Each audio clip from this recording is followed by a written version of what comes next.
화 있을진저 시온에서 교만한 자와 사마리아 산에서 마음이 든든한 자 곧 백성들의 머리인 지도자들이여 이스라엘 집이 그들을 따르는도다. 너희는 갈레로 건너가 보고 거기에서 큰 하맛으로 가고 또 블레셋 사람의 가드로 내려가라. 너희가 이 나라들보다 나으냐? 그 영토가 너희 영토보다 넓으냐? 너희는 흉한 날이 멀다 하여 포악한 자리로 가까워지게 하고 땅에 누우며 침상에서 기지개 켜며 양떼에서 어린 양과 우리에서 송아지를 잡아서 먹고 비파 소리에 맞추어 노래를 지절거리며 다윗처럼 자기를 위하여 악기를 제조하며 대접으로 포도주를 마시며 귀한 기름을 몸에 바르면서 요셉의 환난에 대하여는 근심하지 아니하는 자로다. 그러므로 그들이 이제는 사로잡히는 자 중에 앞서 사로잡히리니 기지개 켜는 자의 떠드는 소리가 그치리라.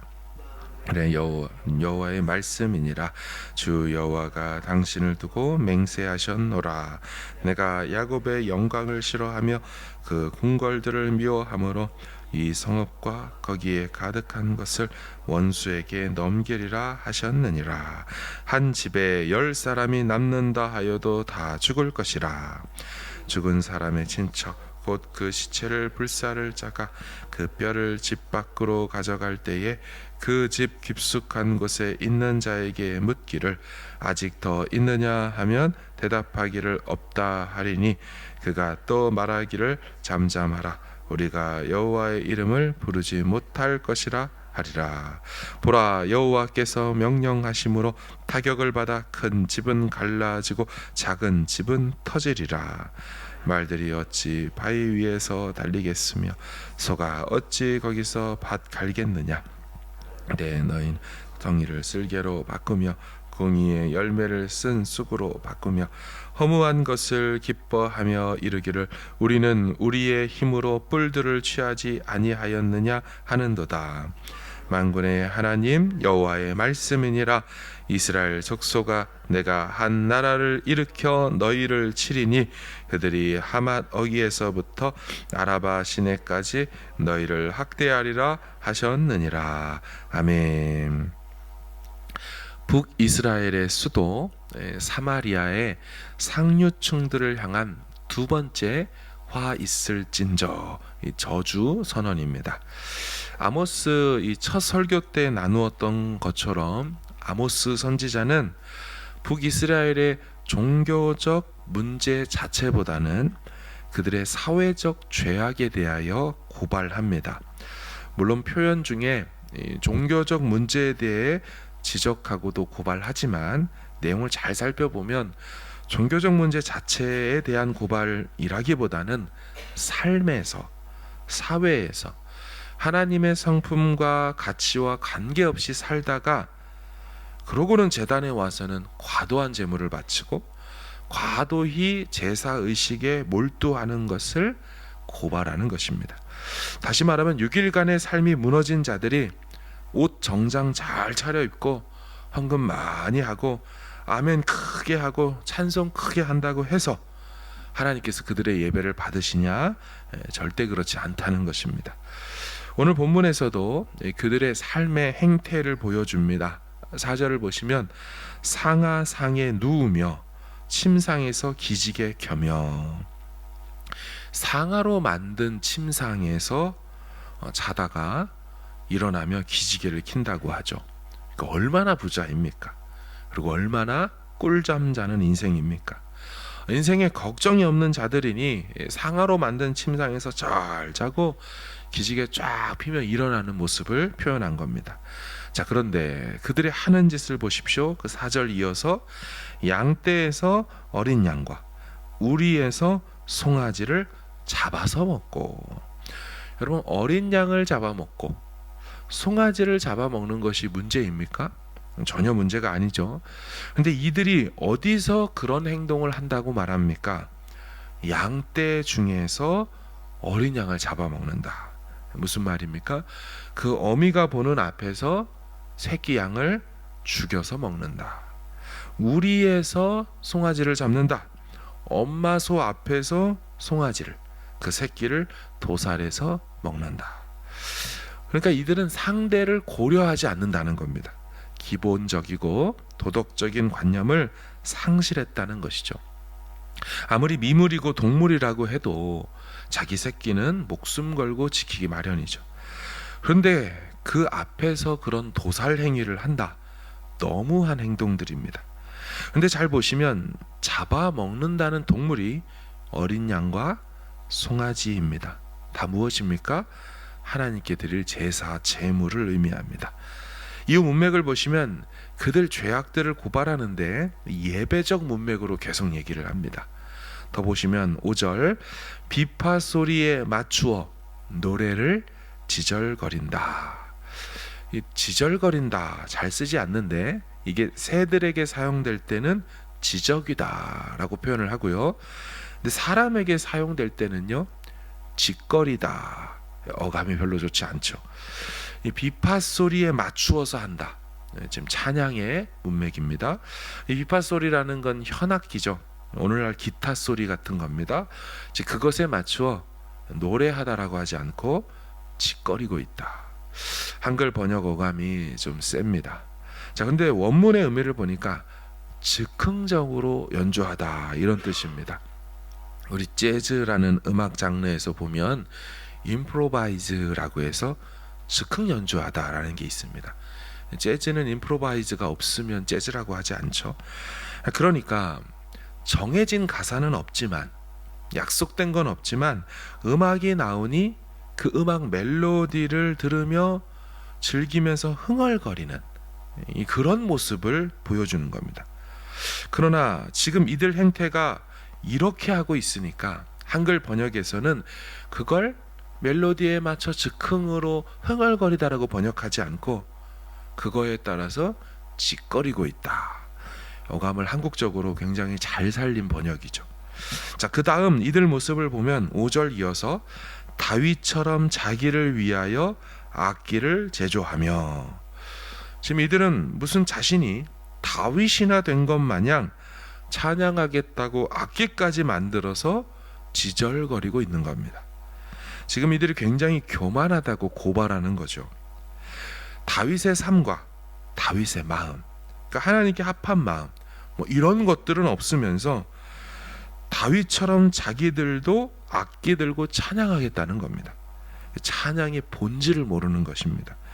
하나님 사랑하는 마음이 없고 하나님 섬기는 삶이 없는 자들이 뭐 악기만 들면 자기들이 다 다윗 되는지 착각하고 있는 거죠. 오늘날 우리도 점검이 되는 부분입니다. 노래 잘하고 목소리가 곱고 높은 음 잘 내고 화음 잘 넣으면 자신이 모든 대단한 찬양사인 줄 착각하는 것과 같은 이치죠. 자, 이어서 이들의 모습을 보면 6절에 대접으로 포도주를 마시며 귀한 기름을 몸에 바르면서, 자, 여전히 제사 문맥입니다. 하나님께 전제로 부어드리는 포도주 혹은 화목제사 이후에 교제하며 먹는 마시는 포도주, 어떤 것이 되는지는 모르지만 이들은 포도주도 많이 드린 것 같죠. 그러니 대접으로 포도주를 마실 수 있다라고 말하죠. 그런데 이 대접으로 번역된 단어는요, 단순히 큰 그릇, 그 용기를 지칭하는 것이 아닙니다. 이 단어는 제사 의식에 사용되는, 그래서 한글 번역의 성경에 보면 대접, 대야, 주발 이렇게만 번역되는 단어입니다. 그러니까 이들은 제사용 그릇을 가지고 자신들의 술 파티할 때 마시는 술잔으로 사용했다는 것입니다. 참고로 성경에 단 한 번도 이 대접 혹은 제사용 주발을 가지고 사람이 도구로 마셨다는 표현은 이거 말고는 한 번도 나타나지 않죠. 왜냐하면 제사 의식 때만 쓰는 것이니까요. 그러니까 이들이 제사를 멸시하고 있는 것으로 보입니다. 그리고 귀한 기름을요, 몸에 발랐다라고 나오죠. 직역하면 자기들이 스스로에게 기름을 부었다는 뜻입니다. 그럼 원래 시편 23편 다윗의 고백에는 주께서 기름으로 내 머리에 부으시죠. 근데 이들은 자신들이 스스로 자기에게 기름을 붓습니다. 자기 만족을 위한 예배의 모습인 것입니다. 자, 그러면서 어떻게 한다고 합니까? 6절 이어서 요셉의 환난에 대하여는 근심하지 아니하는 자로다. 요셉의 환난. 요셉이 형님들에 의해 구덩이에 빠져서 살려달라고 그렇게 부르짖었지만 그 동생 요셉을 돌아보지 않는 것을 말합니다. 그러니까 이들은 엘리의 아들들과 같이 제사의 의미, 제사의 의식 싹 다 무시하면서 자신들을 위해서는 술 파티를 벌이고 자기가 자신에게 좋은 기름을 바르면서 스스로 높아지고 스스로를 위한 예배를 드리고 있으면서 눈앞에서 울고 있는 이 환난당에 부르짖는 요셉의 형제는 돌아보지 않는 것이죠. 이에 하나님은 이들 다 사로잡혀 갈 거라고 말합니다. 이 기지개 켜는 놈들의 떠드는 소리도 그칠 것이라고 말합니다. 이전에 말씀드렸던 지진을 일으켜서 그 집안에 있는 가족들을 몰살시키겠다. 이제 여기서 나옵니다. 9절을 보시면 한 집에 10사람이 남는다 하여도 다 죽을 것이라. 자, 앞에서 말한 것처럼 이제 사로잡혀 갈 텐데 운 좋게 한 집에 10명의 사람들이 끌려가지 않고 남아있을지라도 지진에 무너져 깔려 죽게 될 것이다 라는 겁니다. 자, 이렇게 단체로 지진 나서 죽기 때문에 이제 시체 처리, 그러니까 장례가 거의 불가능해질 겁니다. 시신 찾기가 어렵기 때문에 시간이 흐르고요. 그러면서 시체들이 썩기 시작할 겁니다. 자, 이런 경우에 장례를 하지 못하고 시체가 썩기 때문에 정상적인 장례를 할 수 없어서 화장을 하게 됩니다. 참고로 남유다나 북이스라엘이나 화장이라는 것은 당시에 일반적이고 정상적인 장례법이 아닙니다. 오늘날 그렇지 않지만요. 그럼에도 시체가 썩어 나가고 있기 때문에 어쩔 수 없이 화장이라는 방식으로 장례를 치른다는 거죠. 자, 10절을 보실까요?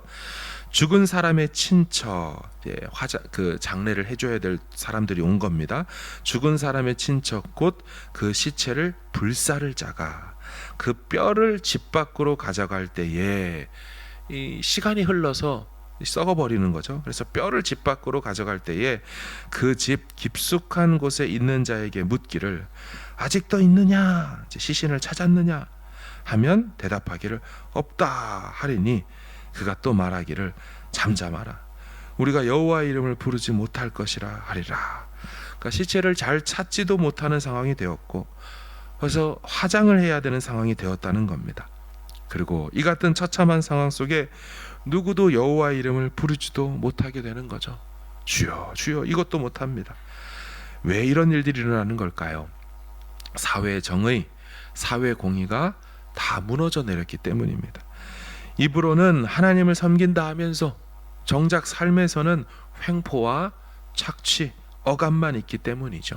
자, 12절을 보시면 말들이 어찌 바위 위에서 달리겠으며 소가 어찌 거기서 밭 갈겠느냐. 자, 지금 11절에 지진 나는 장면이 나오기 때문에 지진이 나고 막 이게 올라오면 땅들이 정상적이 될 수 없죠. 그러니까 말들이 그런 바위 위에서 터졌으니까 달리겠으며 소가 그런 데서 어떻게 밭을 갈 수 있겠느냐. 그런데 너희는 정의를 쓸개로 바꾸고 공의의 열매를 쓴 쑥으로 바꾼다.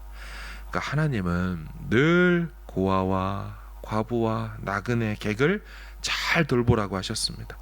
근데 이들은 그들의 고열을 빨아서 자기 배를 채우고 종교적 허례허식만 차리고 자신이 예배에 있어서 최고였던 다윗이라도 된 것인 양 흉내만 내는 거죠. 본질을 잃었고 의미를 상실했는데 하나님께서 그들의 예배를 받으실 리가 없는 것이죠. 우리가 사는 세상이 하나님 보시기에 거꾸로 돌아가면 안 될 것입니다. 그러니까 기독교인들이 사는 마을과 그 공동체에 하나님의 공의와 공법이 사라지면 안 될 것입니다. 이들은 교만했습니다. 자, 마지막으로 1절을 보실까요? 화 있을진저 시온에서 교만한 자와 사마리아 산에서 마음이 든든한 자. 자, 시온에서 교만한 자는 뭐 교만한 자 해석이 필요 없고요. 근데 사마리아 산에서 마음이 든든하다, 그런 자, 무슨 뜻일까요? 북이스라엘의 수도이죠, 사마리아. 근데 그 수도의 산, 이 말은 높은 곳에서 산다는 겁니다. 근데 그 사마리아 수도에서 높은 곳 산에 산다고 해서 나는 마음이 편안해, 누가 함부로 침략할 수 없는 매우 안전한 곳이잖아 하며 마음이 든든하다라고 생각하는 자, 이렇게 생각하는 교만한 자들아, 니들 이렇게 살고 있는데 내가 가만히 둘 줄 알아? 거기서라도 내가 사로잡히게 할 거야. 그 높은 곳 무너져 내려 깔려 죽을 거야. 이런 심판의 메시지가 이루어지는 것이죠. 말씀을 정리하며 사랑하는 여러분, 언제나 우리는 마음을 겸손하게 해야 하는 줄로 믿습니다. 그리고 겉모습 흉내내고 있으면서 자신이 참 예배자라고 착각하면 아니 되는 것이죠. 주변에 어려움 있는 자들을 위해 그리스도의 사랑으로 섬기는 것이 되어야 합니다. 매우 단순한 결론 같지만 늘 이것이 기독교의 핵심과 본질이라는 것을 기억합시다. 오늘도 주님의 마음이 머무는 곳, 주님의 시선이 향하는 곳에 우리의 마음과 시선도 머물 수 있기를 주님의 이름으로 축복합니다. 아멘.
새 노래 곧 우리 하나님께 올릴 찬송을 내 입에 주셨으니 많은 사람이 보고 두려워하여 여호와를 의지하리로다.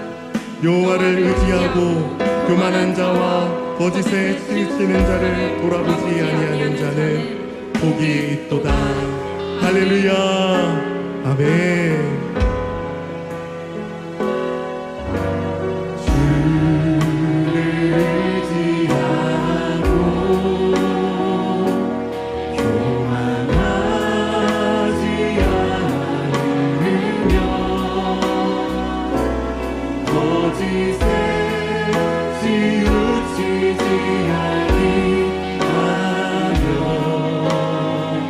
복이 있으리라.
마지막으로